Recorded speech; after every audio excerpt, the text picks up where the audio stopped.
എല്ലാവർക്കും സൗമ്യാസ് വ്ലോഗിലേക്ക് വീണ്ടും സ്വാഗതം. ഇന്ന് ഞാനിവിടെ നിങ്ങൾക്ക് വേണ്ടി കാണിക്കാൻ പോകുന്നത് ചന മേത്തി അച്ചാറാണ്. അപ്പോൾ ഇത് ശരിക്കും ഒരു ഗുജറാത്തി അച്ചാർ റെസിപ്പിയാണ്. അപ്പോൾ എനിക്ക് എൻ്റെ ഒരു നോർത്ത് ഇന്ത്യൻ ഫ്രണ്ട് പറഞ്ഞു തന്നതാണ് ഈ റെസിപ്പി. അപ്പോൾ നിങ്ങൾക്ക് വേണ്ടിയിട്ട് ഞാനിവിടെ കാണിക്കുകയാണ്. അപ്പോൾ ഇത് ഉണ്ടാക്കിയപ്പോൾ വളരെ എന്താ പറയുക, നല്ല സൂപ്പർ ടേസ്റ്റുള്ളൊരു അച്ചാറാണ്. അപ്പോൾ കടലയും ഉലുവയും കൂടി യൂസ് ചെയ്തിട്ടുള്ളതാണ് ഈ അച്ചാർ. അപ്പോൾ ഇത് വെറുതെ കഴിക്കാനും നല്ല ടേസ്റ്റാണ്. അപ്പോൾ ഞാൻ അധികം പറഞ്ഞ് നീട്ടുന്നില്ല, നമുക്ക് റെസിപ്പിയിലേക്ക് കടക്കാം. പക്ഷേ അതിനു മുന്നേ എൻ്റെ ഈ വീഡിയോ നിങ്ങൾ ആദ്യമായിട്ടാണ് കാണുന്നതെങ്കിൽ എൻ്റെ ചാനൽ സബ്സ്ക്രൈബ് ചെയ്യാൻ മറക്കരുത്. കൂടെ തന്നെ ആ ബെൽ ഐക്കോണും കൂടി പ്രസ് ചെയ്യണം. അപ്പോൾ ഞാൻ എന്ത് വീഡിയോസ് ഇട്ടാലും നിങ്ങൾക്ക് പെട്ടെന്ന് തന്നെ അതിൻ്റെ നോട്ടിഫിക്കേഷൻ കിട്ടും. അപ്പോൾ കൂടെ തന്നെ കമൻറ്റ് ചെയ്യാൻ മറക്കരുത്, ലൈക്ക് ചെയ്യണം, ഷെയർ ചെയ്യണം, നിങ്ങളുടെ ഫ്രണ്ട്സ് ആൻഡ് ഫാമിലി ആയിട്ട് ഷെയർ ചെയ്യാനും മറക്കരുത്. അപ്പോൾ നമുക്ക് റെസിപ്പിയിലേക്ക് കിടക്കാം. അപ്പോൾ ഈ അച്ചാറിന് വേണ്ടിയിട്ട് നമുക്ക് ആവശ്യമുള്ള 2 മെയിൻ ഇൻഗ്രീഡിയൻസ് ആണ് ഉലുവയും കടലയും. കറുത്ത കടലയാണ് ഇതിനു വേണ്ടി എടുത്തിരിക്കുന്നത്. 50 ഗ്രാം ഉലുവയും 150 ഗ്രാം കറുത്ത കടലയാണ് എടുത്തിട്ടുള്ളത്. ഇനി ഇത് രണ്ടിലും, ഉലുവയിലും കടലയിലും ആവശ്യത്തിന് വെള്ളം ഒഴിച്ചിട്ട് ഒരു രാത്രി ഫുള്ള് ഇതൊന്ന് കുതിരാൻ വെക്കണം. അപ്പോൾ ഈ കുതിർത്തലാണ് ഈ അച്ചാറിൻ്റെ മെയിൻ സ്റ്റെപ്പ്. അത് പ്രോപ്പറായിട്ട് ചെയ്യണം. എന്നിട്ട് പിറ്റേ ദിവസം രാവിലെ അതിൽ ആ വെള്ളമെല്ലാം ഊറ്റി കളഞ്ഞ് നല്ല വൃത്തിയുള്ള ഒരു ടവലിൽ അല്ലെങ്കിൽ ഒരു തുണിയിൽ ഇതെല്ലാം ഇതുപോലെ ഫാനിൻ്റെ അടിയിലൊന്ന് പരത്തി ഇടണം. കാരണം അതിൽ ആ വെള്ളമെല്ലാം വലിയണം, നന്നായിട്ടൊന്ന് വെള്ള നനവെല്ലാം പോകണം. അപ്പോൾ ഫാനിൻ്റെ അടിയിൽ ഞാനത് പരത്തി ഇട്ടിരിക്കുകയാണ്.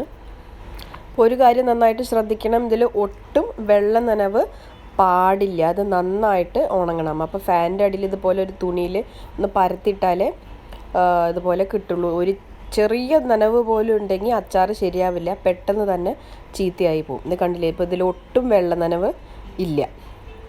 അപ്പോൾ ഇതുപോലെയാണ് നമുക്ക് ആക്കി എടുക്കണം. എന്നിട്ട് നമുക്ക് അടുത്ത സ്റ്റെപ്പിലേക്ക് കിടക്കാം.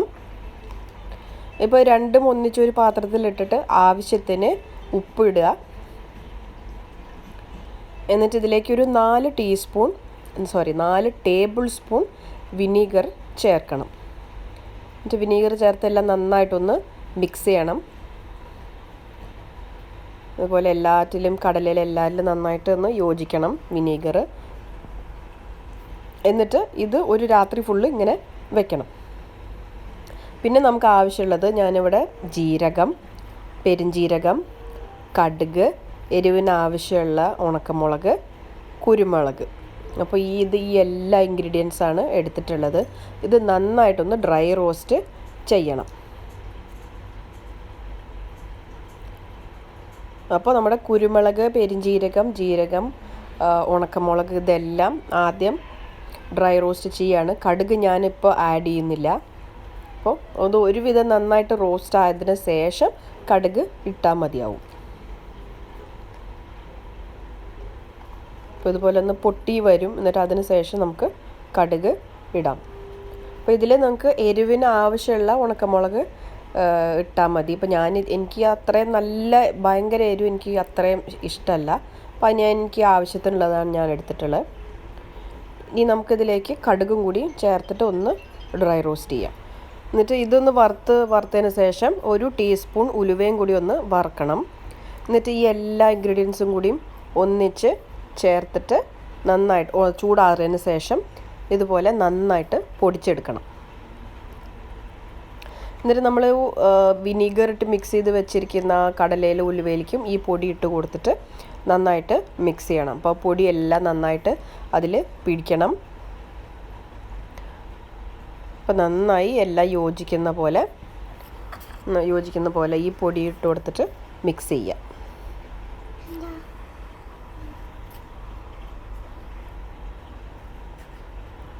അപ്പോൾ ഇതിൻ്റെ കൂടെ നിങ്ങൾക്ക് ആവശ്യമുണ്ടെങ്കിൽ മാങ്ങ, അതായത് പച്ച മാങ്ങ ചെറുതായിട്ട് കട്ട് ചെയ്തിട്ട് ഇതേപോലെ തന്നെ ഈ കടലയുടെയും ഉലുവയുടെയും കൂടെ ചേർക്കാം.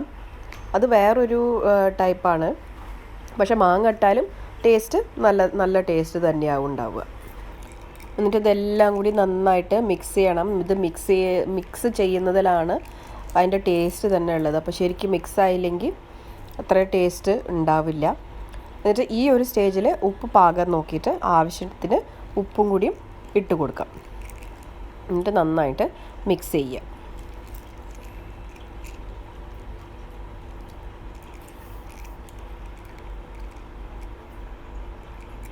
എന്നിട്ട് ഇതെല്ലാം നന്നായിട്ട് മിക്സ് ചെയ്തതിന് ശേഷം 100 മില്ലി നല്ലെണ്ണ നന്നായിട്ട് ചൂടാക്കിയിട്ട് ഈ മിക്സിലേക്ക് ഒഴിച്ചു കൊടുക്കണം. എണ്ണ നന്നായിട്ട് ചൂടാവണം, ചൂടാവാതെ എണ്ണ ഒഴിക്കാൻ പാടില്ല. അപ്പോൾ നന്നായിട്ട് എണ്ണ ചൂടായതിന് ശേഷം 100 മില്ലിയാണ് ഇതിൽ യൂസ് ചെയ്യുന്നത്, നല്ലെണ്ണ. എന്നിട്ട് നന്നായിട്ട് മിക്സ് ചെയ്യുക.